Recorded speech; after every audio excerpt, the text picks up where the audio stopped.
I have joining me on the program tonight the governor of Kogi State, Governor Yahaya Bello. He joins us from Lokoja, the capital of Kogi State. Thank you so much, Your Excellency, for joining us tonight on the program.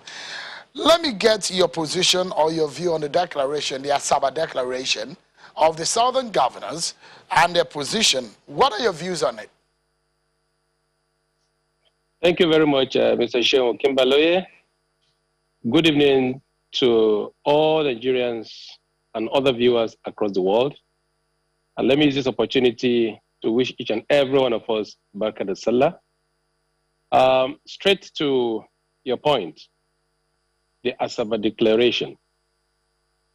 Sheon, I am speaking as an individual.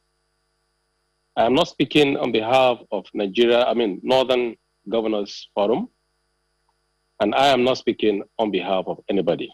I'm speaking as an individual.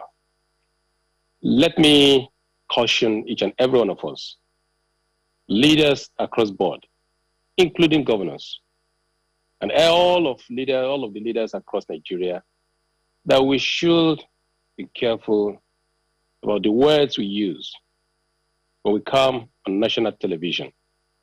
When we're talking of security, unity, and cohesion of Nigeria, as leaders and as politicians, we should be very careful about the words we use when we are addressing these various topical issues.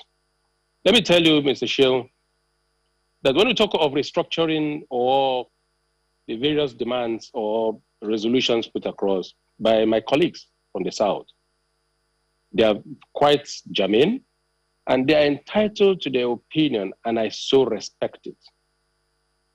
But let me tell you, when it is tilted or when it appears as if you are fighting President Muhammadu Buhari, our father and our president, we are all getting it wrong. Because we got to where we are today as a result of maladministration of successive administrations. Not just President Muhammadu Buhari. If we should sit down to mention what he has achieved, what he has not achieved up to this moment, I maintain and I continue to say that he has done greatly. But do we need to do more? Are there other areas to improve upon? Yes, there are several. But it is not a one-man job. It is our collective responsibilities. From president to governors to ministers to traditional rulers to religious leaders and everybody, each and every one of us. There has been collective failure in administration and in governance across board. That is where we are today. So let's not just blame it on the federal government alone or call him Mr. President alone. Let me tell you, when we talk of restructuring, Mr. President believes in restructuring. I believe in restructuring. All of us believe in restructuring. But when we're talking of restructuring, from what angle to where? Within which context? I'll describe my own context about restructuring. That first, from what Mr. President have done, by ensuring signing Order 10, granting autonomy to both local governments, to legislatures, to judiciary, that is restructuring.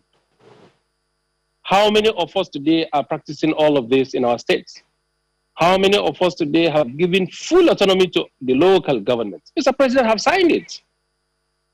And when we're talking of restructuring, is it balkanization of Nigeria? Or in which context? So we leaders today, let us look inward. Let us look inward, Mr. Sheon. So let me what are we doing right? What are we doing wrong? Yeah. So from your point of view, you say you're speaking for yourself, but from that declaration in Asaba, from your view, you think that was something that looks like was against President Buhari? You see, at any point in time, there's a failure, even in our homes as fathers and as family homes. Members. We blame it on Mr. President. That is the tune that it is taken. Mr. President came up with several programs to ensure that, look, this open grazing system of a thing is curtailed. But it was largely criticized in the media and from several other leaders, calling Mr. President names, allowing, oh, Mr. President wants to colonize the country. Well, so many things, including livestock, transformation program. All of it failed. Is it Mr. President that is going to go to various states to ensure that this particular program succeeds?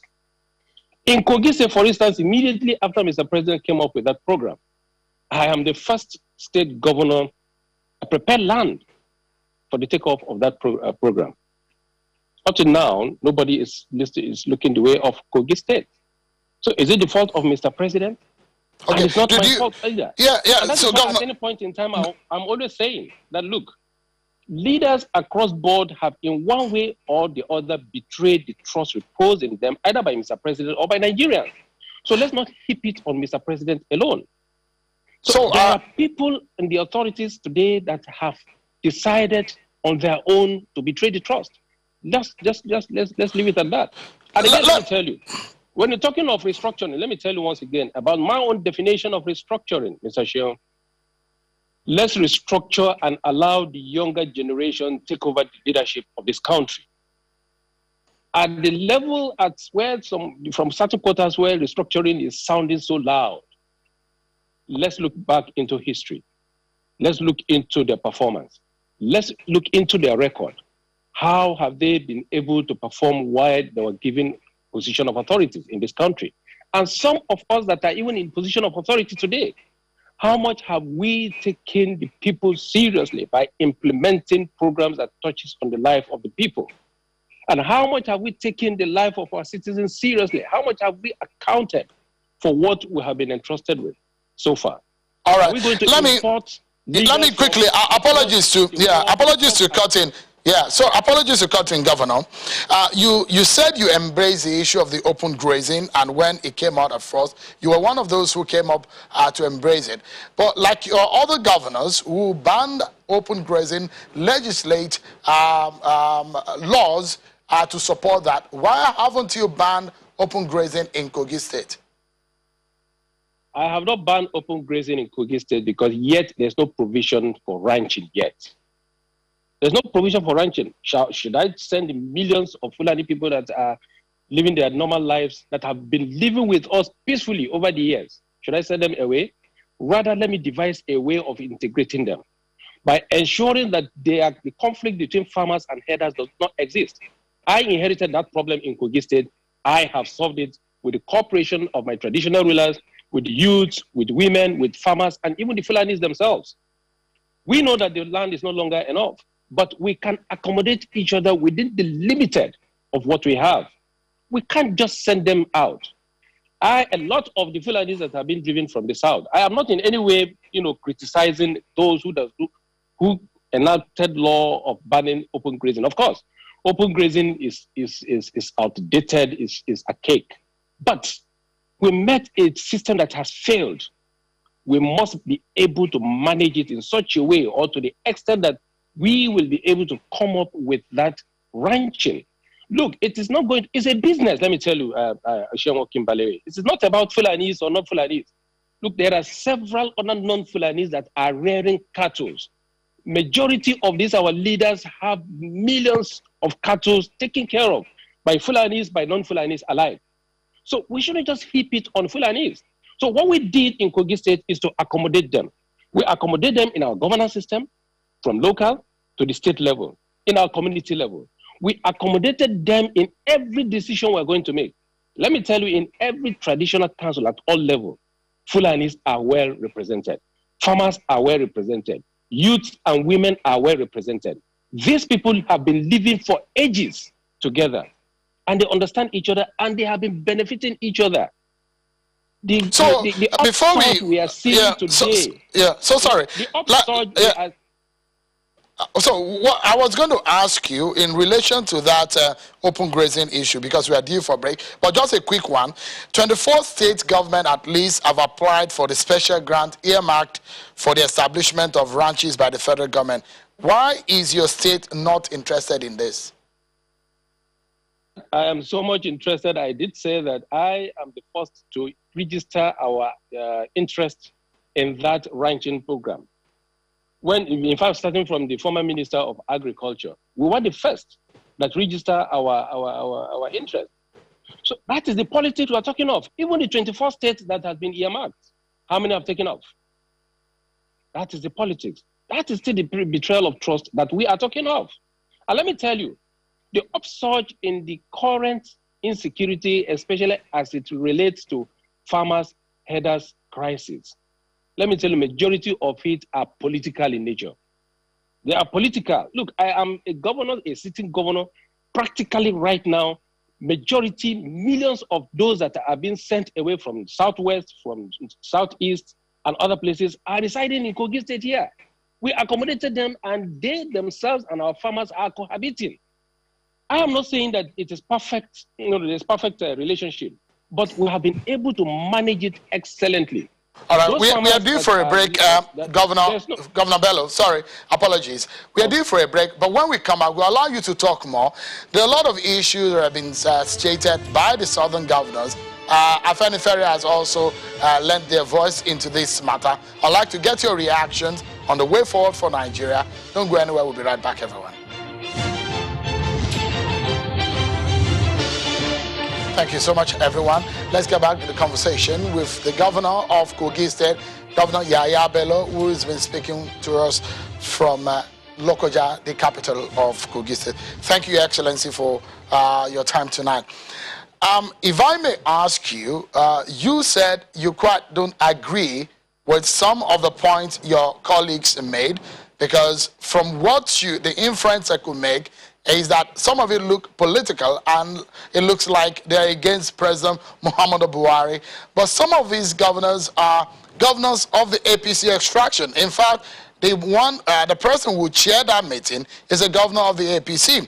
So when you're hearing governors from your political party, leaders from your political party expressing their frustration about the situation of things in the country, does it raise a question about the capacity of your party, the APC, to deliver on its promises, or the capacity of your political party, APC, to govern this country?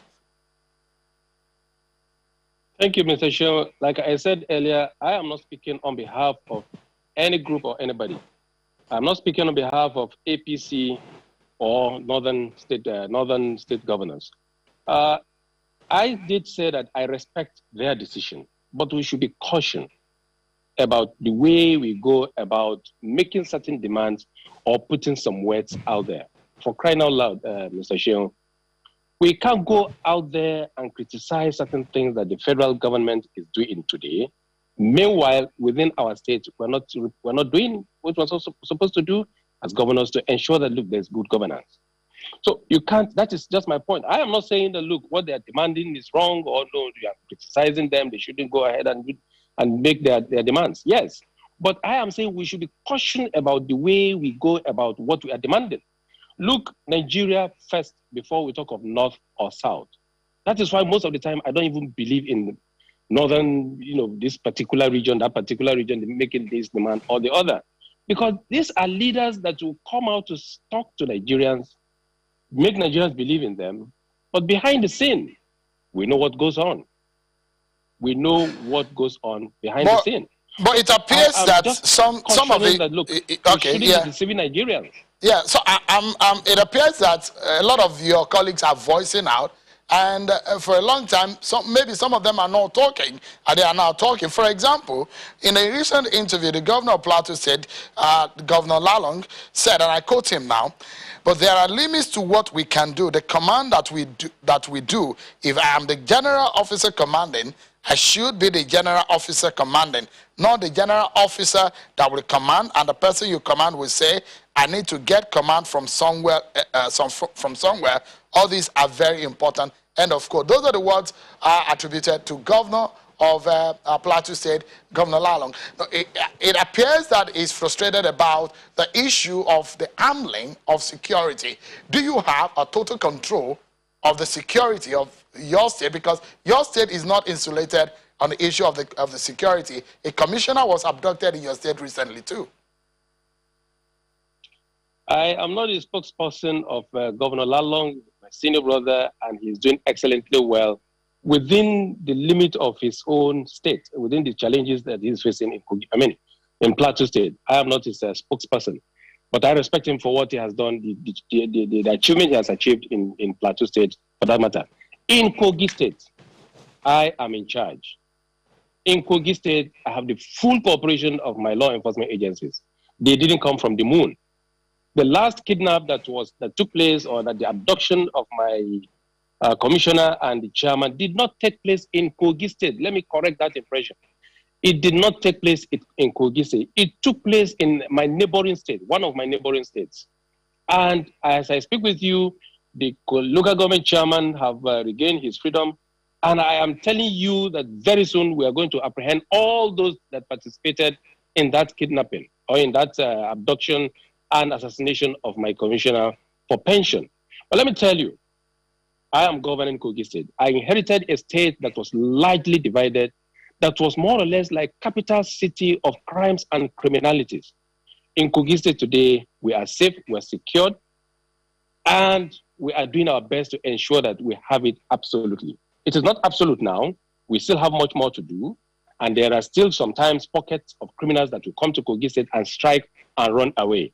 But we don't have state actors. Nobody, no any inch of Kogi State today, you go and you see a non-state actor carrying arms against the country. None at all. Our law enforcement agencies in Kogi State here are cooperating and doing excellently well.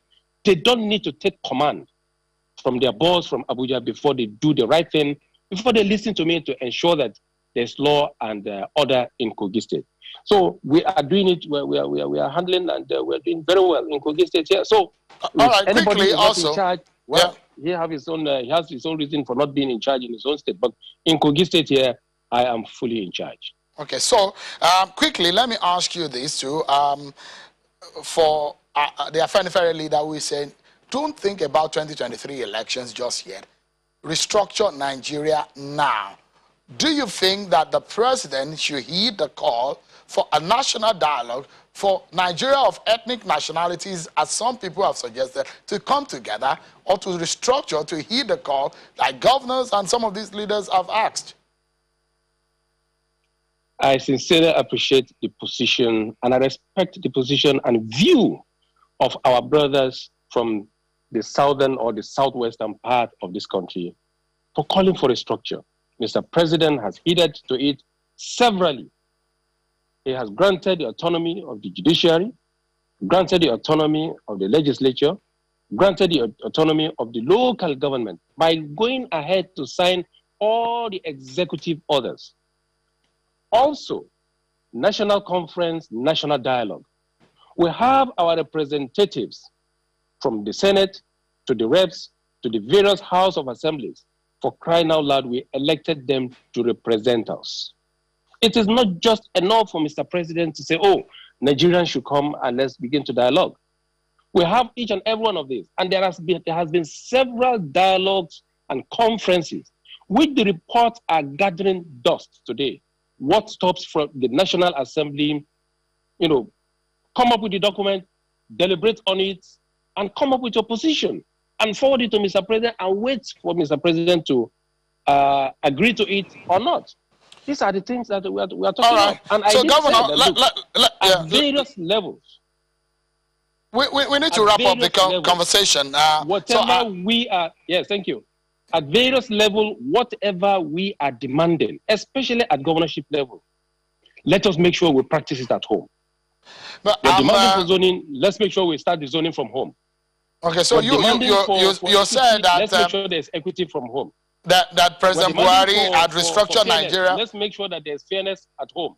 Yeah, Governor. We are demanding for good governance. Let's start the good governance from our home. Governor, you're saying that President Buhari has restructured Nigeria, but it does look like maybe that's not the kind of restructure some people are looking forward to. But let's wrap up now. I'd like you to ask you some personal questions about your political ambition. Some of your friends are asking you to contest for president in 2023. Do you have that ambition?